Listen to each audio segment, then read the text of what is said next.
If you are new to our channel, don't forget to hit that subscribe button. Now back to the Wisconsin Vegetable Garden Radio Show with your hosts, Joey and Holly Baird. It's no wonder that energy drinks are very popular. As Americans and humans, we do sometimes don't get enough sleep, enough rest, busy people, go, go, go. There's a lot of things in energy drinks that are possibly good for you, and there's stuff that's possibly not so good for you. One is caffeine. I drink coffee every morning, so I'm not knocking caffeine. But then there's things like guarana, which is basically another form of caffeine. It does the same thing to your body that caffeine does. There's a lot of sugar in energy drinks, typically. And then taurine, basically, it does support brain development, and it does regulate your body's mineral and water levels. So there's some positive things there. And then there's obviously caffeine in energy drinks, ginseng. Which ginseng is a natural, it's a plant that grows, and Wisconsin's one of the... but that's the cold ginseng. Right. Well, I'm explaining, ginseng is, Wisconsin is one of the main producers of ginsengs in the world. It's a root crop that there's a hot ginseng and there's a cold ginseng. And the Asian community actually understands the premise of how all of that works in with the body, and energy drink companies have figured out that they can include that, and actually it's a benefit to the overall structure of that energy drink. Now, not with any of these energy drinks, you want to follow the recommended rate of consumption. I think the biggest concern for a lot of people is that it's like the overconsumption, because a little is good, a lot will keep me awake more. And ginseng can be problematic if you have too much. I think the thing is the FDA doesn't exactly regulate all of these natural things, so it's kind of like drink at your own risk. And they're not cheap to purchase either. What are we talking? $3, $4, sometimes $5, $6 a can, and some based on what we're purchasing. Right. Some of the big named energy drinks. So with that being said, if you need a little boost, there's a lot. If you just look up online natural plant-based energy boosters, I think I found a really good list of 27. So we're going to break down about 5 of them here for you. And a lot of these you can buy pretty cheaply at your local Beans and Barley, Woodman's, Outpost, what have you. So actually all these you can. Yeah. So the first one is bananas, and the good thing about bananas is that it gives you a boost of good carbs, potassium, and vitamin B6. Yeah, so it's easy, and they're like a quarter a piece, really, and if you get them. And here's the thing with bananas. Sometimes they're a quarter a pound. Here's the thing with bananas. People think that a brown banana is a rotten banana. A green banana or a slightly yellow banana is a ripe banana. Totally backwards on this. The browner the banana, the riper it actually is. The green bananas and the yellow bananas are technically unripe fruit.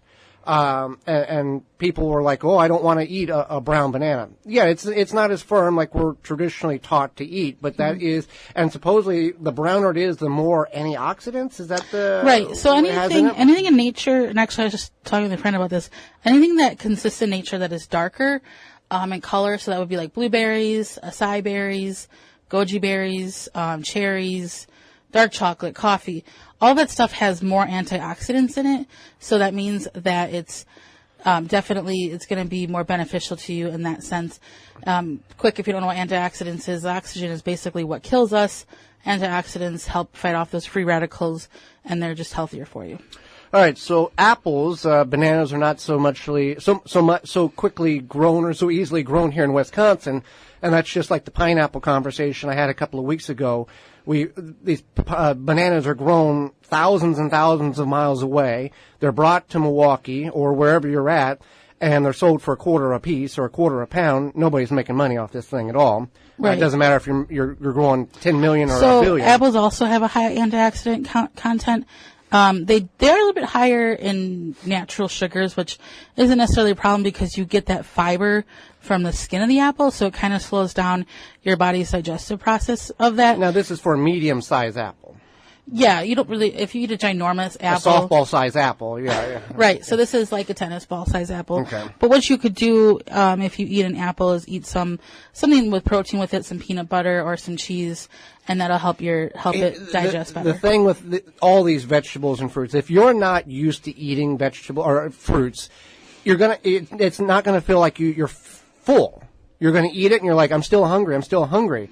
I have a friend, and she said eating apples is like eating air. I can eat 3 ice cream sandwiches and I'm full. I've got to eat apple after apple before I even feel full. Well, your body's not accustomed to the consumption of the healthy versus not the ice cream sandwiches, the not healthy aspect, and your body reacts differently to the feeling of being full based on that type of item in which you're consuming. Right. So yeah, apples are a good energy. Now you don't want to eat the seeds. The seeds are not good for you or your pets. You can take the cores and make apple cider raw vinegar. We talked about that on the show a couple of weeks ago. Another one here, which is not something you can necessarily grow, or it can be grown. There is a procedure in which the product has to be made. It's dark chocolate. Yeah. So dark chocolate, the reason this excites a lot of you. Right. There's many reasons to eat chocolate and dark chocolate, and one of them is because it does give you, it's got antioxidants in it. It can increase your blood flow, and it can help deliver oxygen to your brain. In moderation. In moderation, okay. Right. Yeah, you probably shouldn't eat like a pound of dark chocolate at your desk in the afternoon, but a few pieces. Birthday cake. Yeah. It's typically not made with dark chocolate. Yeah. But, yeah, so a few pieces, whatever is, whatever you want. But, it also has this stimulatory compound.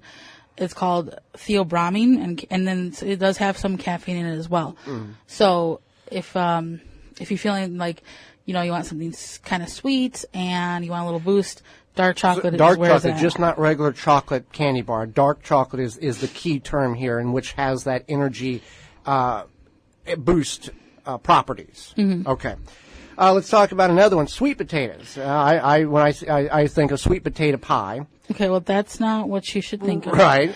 And we're talking about the raw ingredient sweet potato. And I think this would be like a good lunch item for some sort of sustained energy. I don't think anybody's snacking on sweet potatoes. But sweet potato French fries does not fall underneath this category of energy boost. Right. They are good, but it takes away some of the properties here.